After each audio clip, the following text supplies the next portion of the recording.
नमस्कार बच्चों, मेरा नाम निखिल मिश्रा है। आज से मैं आपको यूपी टेट के मैथ्स की सभी चैप्टर्स बारी बारी से पढ़ाऊंगा। हम यूपी टेट 2026 के अंतर्गत आने वाले पाठ्यक्रम का जो विवरण है वो इस प्रकार है। ये सभी चैप्टर्स हम लोग कवर करेंगे और देखेंगे। इसमें से पहला है संख्या पद्धति, दूसरा चैप्टर है भिन्न तथा दशमलव, तीसरा लघुत्तम समापवर्त एवं महत्तम समापवर्तक, चौथा समय व कार्य, पांचवा साधारण ब्याज, आगे ज्यामितीय आकृतियां, मापन, क्षेत्रमिति, आंकड़ों का प्रस्तुतिकरण, प्रतिशतता, लाभ हानि। ये 11 अध्याय हम लोग एक एक करके देखेंगे। इस क्रम में हम लोग आगे बढ़ते हैं और आज सबसे पहले संख्या पद्धति को पहले अध्याय को शुरू करते हैं। हम लोग धीरे धीरे एग्जाम्पल के साथ बढ़ेंगे, कोई जल्दबाजी नहीं है। आप लोगों की जो क्वेरी हो वो आप कमेंट बॉक्स में लिख सकते हैं। अध्याय है संख्या पद्धति। इसमें सबसे पहले हम पढ़ेंगे प्राकृत संख्याएं। प्राकृत संख्याएं, जैसा कि आप सभी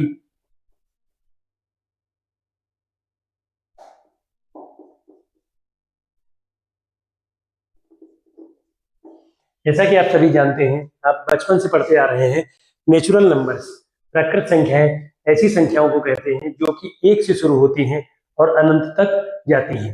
प्राकृत संख्याएं सदैव एक से शुरू होती हैं। सर्वप्रथम इसका उपयोग मानव ने वस्तुओं को गिनने के लिए किया था, इसीलिए इनको प्राकृतिक संख्याएं कहते हैं या प्राकृत संख्याएं कहते हैं। That is why these numbers are called natural numbers. The numbers starting from 1 and goes up to infinity are known as natural numbers. ऐसी संख्याओं को हम प्राकृत संख्याएं कहते हैं। उदाहरण के लिए 1, 2, 3, 4 से लेकर के अनंत तक ये संख्याएं एक से शुरू होती हैं और अनंत तक जाती हैं। अगर हम आपसे कहें सबसे छोटी प्राकृत संख्या क्या है, तो वो है 1। उसके बाद 2, 3, 4 और इस तरह से अनंत तक जाती है। अगला प्रश्न उठता है कि क्या 0 एक प्राकृतिक संख्या है, तो इसका जवाब है नहीं। 0 एक प्राकृतिक संख्या नहीं है। 0 is not a natural number, right. इसके बाद अगला आता है पूर्ण संख्या। हम लोग कुछ एक बेसिक डेफिनेशन पढ़ने के साथ साथ यूपी टेट में आए हुए जो पिछले कई वर्षों में आए हुए प्रश्नों को भी लगातार सॉल्व करते जाएंगे और उसके बाद अंत में एक सेशन भी शुरुआत करेंगे। पूर्ण संख्याएं, जिनको कि हम कहते हैं होल नंबर्स, इनको हम कहते हैं होल नंबर्स। अगर प्राकृत संख्याओं में हम 0 को जोड़ दें, प्राकृत संख्याएं जैसा कि अभी आपने देखा starting from 1 and goes up to infinity, एक से शुरू होकर के इनफाइनाइट तक जाती है, अनंत तक जाती है। अगर इन्हीं में हम 0 को जोड़ दें तो हम उनको क्या कहेंगे, हम उन्हें कहेंगे पूर्ण संख्याएं। जैसे कि 0, 1, 2, 3, 4 अनंत तक। प्राकृत संख्याओं में 0 को जोड़ दें तो जो सीरीज बनती है उनको हम कहते हैं पूर्ण संख्याएं। तो सबसे छोटी पूर्ण संख्या क्या हुई, 0। ओके, इसके बाद हम आते हैं पूर्णांक संख्याएं। पूर्णांक संख्याएं,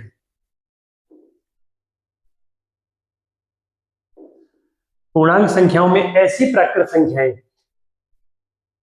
जिनमें 0 से लेकर के इनफाइनाइट तक हमारी पूर्ण संख्याएं थी। अगर हम इनमें सभी प्राकृत संख्याओं के नेगेटिव वैल्यूज को भी शामिल कर दें, अगर हम इन पूर्ण संख्याओं में प्राकृत संख्याओं के नकारात्मक मानों को भी, ऋणात्मक मानों को भी शामिल कर दें, तो हम इनको पूर्णांक संख्याएं कहेंगे। उदाहरण के लिए 0, 1, 2, 3, 4 ये अनंत तक ये पूर्ण संख्या हुई। अगर हम इसमें 1 से लेकर के अनंत तक की जो प्राकृत संख्याएं हैं, इन सभी के ऋणात्मक मानों को भी शामिल करते हैं, तो ये सारी संख्याएं हमारी पूर्णांक संख्याएं हो जाएंगी। -1, -2, -3, -4 and up to so on minus infinite.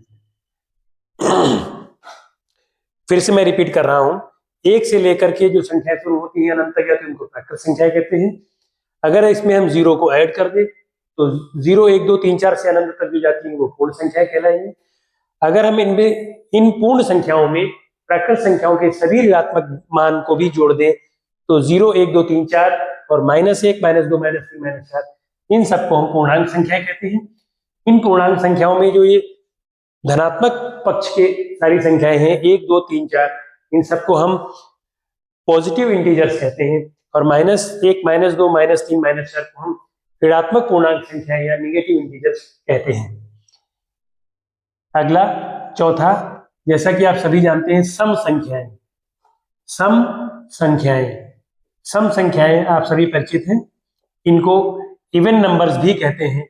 सम संख्याएं या इवन नंबर्स, इवन नंबर्स ऐसी संख्याएं, वे प्राकृत संख्याएं जिनको 2 से भाग देने पर पूर्ण रूप से विभाजित हो जाती है और शेषफल 0 बनता है, उन प्राकृत संख्याओं को हम सम संख्याएं कहते हैं।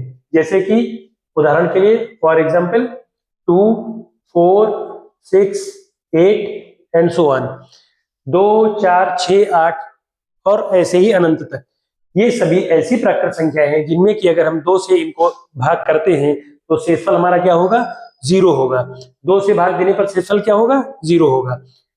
तो इन सभी संख्याओं को हम सम संख्याएं कहते हैं। इसके अपोजिट अगर हम आगे बात करें, विषम संख्याएं।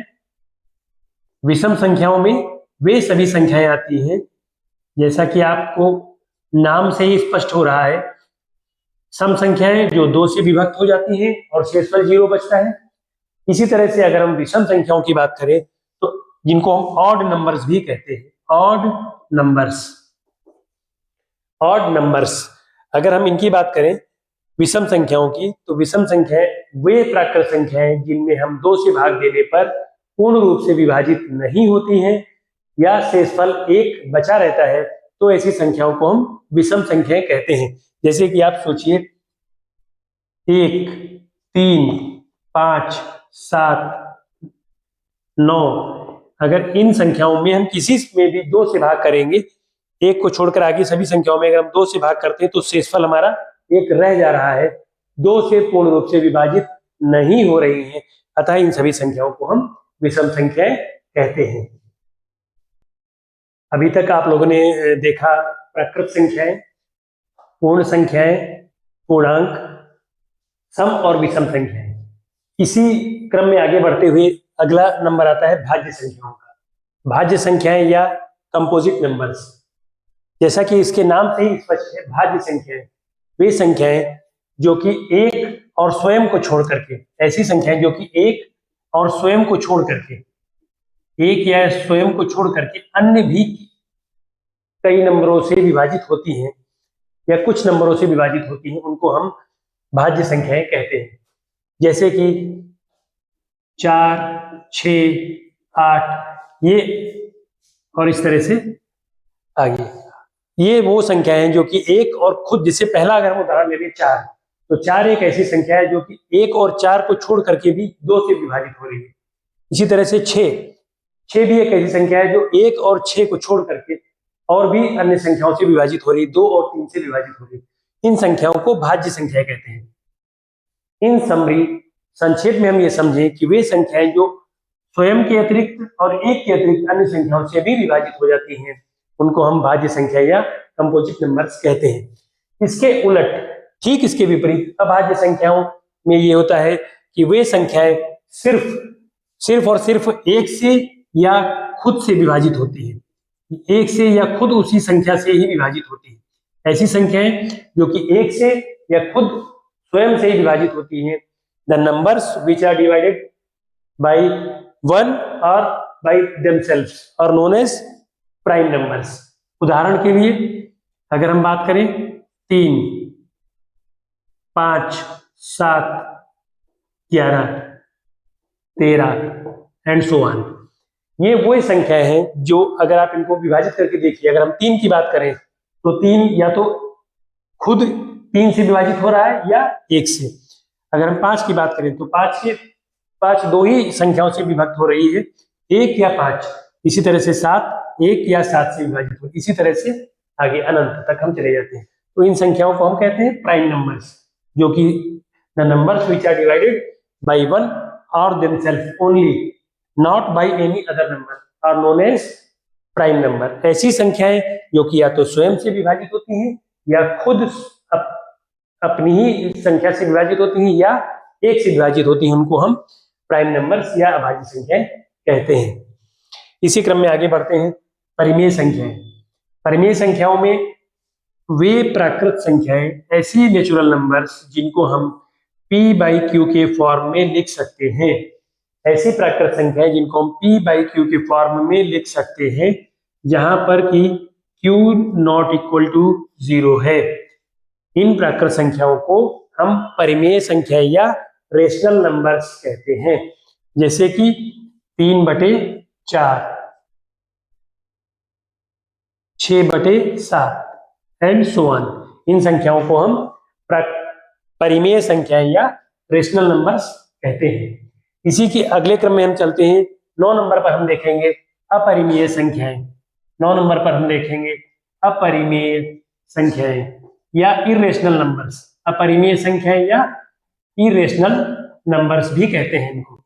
वे संख्याएं जिनको हम p बाई क्यू, ऐसी प्राकृत संख्याएं जिनको हम p बाई क्यू के फॉर्म में, जहां पे q नॉट इक्वल टू 0, यानी कि इनका जो हर है या डिनोमिनेटर है वो 0 के बराबर ना हो, इस फॉर्म में हम नहीं लिख सकते हैं। इनको हम इस फॉर्म में नहीं लिख सकते हैं। इन प्राकृत संख्याओं को हम इरेशनल नंबर्स कहते हैं, जैसे कि पाई, √2, √3 एंड सो ऑन। अभी तक हम लोगों ने जो सीखा है, संख्या पद्धति में अलग अलग प्रकार की प्राकृत संख्याएं, पूर्ण संख्याएं, पूर्णांक संख्याएं, सम, विषम इत्यादि का अध्ययन किया है। अब हम आते हैं संख्याओं पर। जब हमारे पास कुछ ऐसे प्रश्न आते हैं जिनमें हमारे पास संख्याओं पर लगने वाले जो भी संक्रियाएं हैं या ऑपरेशंस हैं, प्लस माइनस, गुणा भाग, ब्रैकेट इत्यादि सभी ऑपरेशंस या इनमें से कई सारे ऑपरेशन एक साथ दिए होते हैं, कई सारे संक्रियाएं एक साथ दी होती है और उन प्रश्नों को हल करना होता है। तो हम इसमें, आप सभी जानते हैं, वी बॉडमास रूल का उपयोग करते हैं। वी बॉडमास नियम का प्रयोग करते हैं। वी बॉडमास में आज हम देखेंगे, एक एक करके देखेंगे कि वी बॉडमास को हम कैसे इन सवालों पर प्रयोग करके बहुत ही सरलता के साथ आप सभी इन प्रश्नों को हल कर सकते हैं। हम देखते हैं वी बॉडमास। तो वी फॉर विनकुलम, विनकुलम, इसको हम बार ब्रैकेट भी कहते हैं, विनकुलम या bar bracket. B for bracket, O for of, D for division, M for multiplication,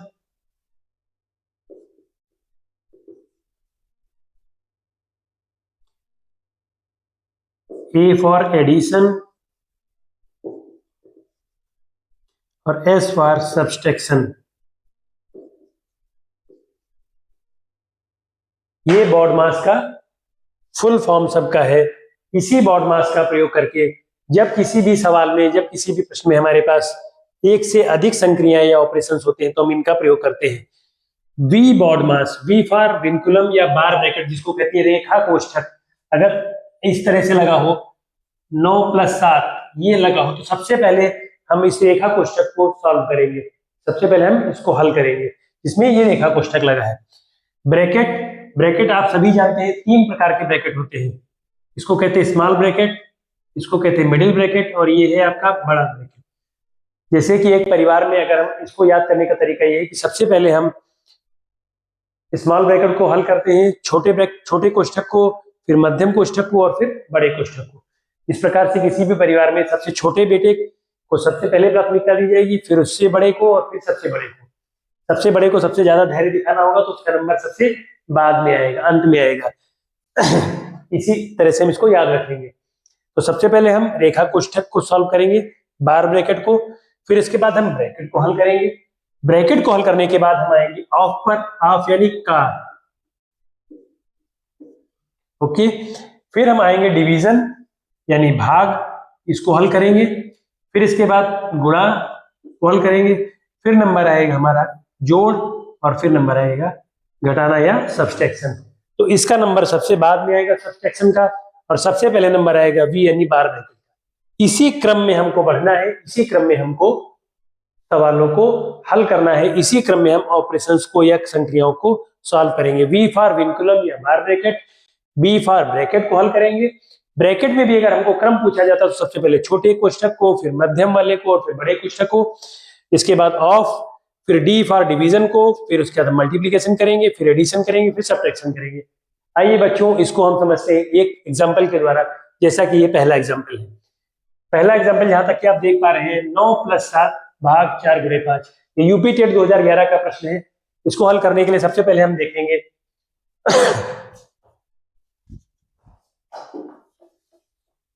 सबसे पहले हम सब इस नियम का प्रयोग करते हुए, इस BODMAS रूल का प्रयोग करते हुए किस तरह से इसको हल करेंगे। तो इसमें सबसे पहले हम देखेंगे, इसमें सबसे पहले ब्रैकेट को हल करेंगे। BODMAS का नियम अगर हम इसमें यूज करेंगे तो सबसे पहले हम इस ब्रैकेट को सॉल्व करेंगे।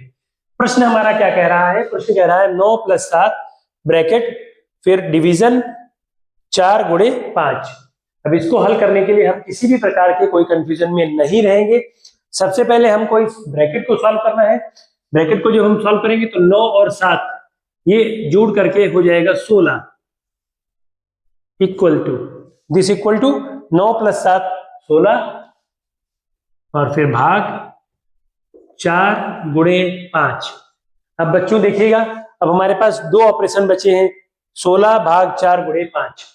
तो इसमें हम सबसे पहले क्या करेंगे, गुणा करेंगे या भाग करेंगे। इसमें हम जैसा कि पढ़ चुके हैं BODMAS में, डिवीजन पहले करेंगे, मल्टीप्लिकेशन बाद में करेंगे। तो डिवीजन का नंबर पहले आएगा, यानी कि हम इसको पहले सॉल्व करेंगे, इस वाले हिस्से को पहले सॉल्व करेंगे, क्योंकि ये भाग का हिस्सा, इसको हम पहले सॉल्व करेंगे। 16 भाग 4 इसको हम पहले सॉल्व करेंगे, तो ये हो जाएगा हमारा 16 भाग 4। अगर हम देखें 16/4, यानी कि अगर हम इसको देखना चाहें × 5, ये हो जाएगा 4 × 5 = 20। This is your final answer. तो इस तरह से आपने BODMAS के नियम को इस सवाल के माध्यम से समझा है। अगला प्रश्न हम आते हैं, ये जो देख रहे हैं 44 - 6 + 43 × 2 - 87। अब इसमें सबसे पहले हम क्या करेंगे, प्रश्न मैं फिर से आपको रिपीट कर दूं, ये पहला वाला हो चुका है।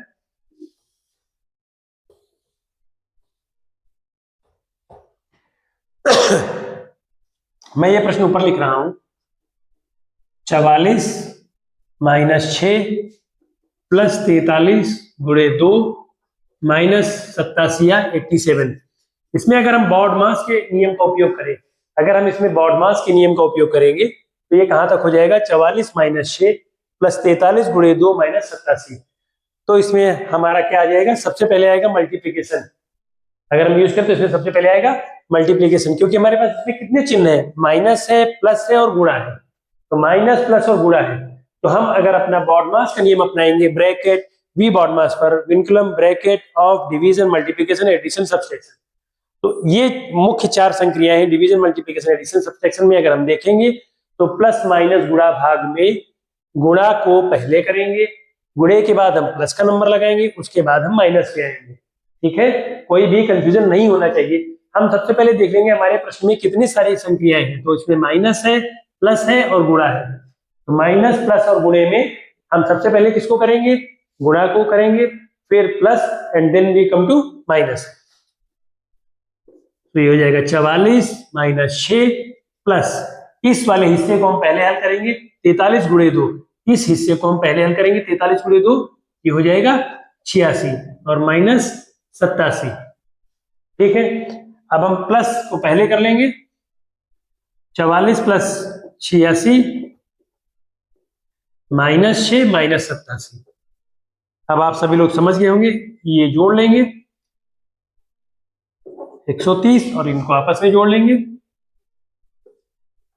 93 37। ये आपका फाइनल आंसर हुआ। इस तरह से आपने BODMAS के नियम को प्रयोग करके इन दो को देखा। धन्यवाद।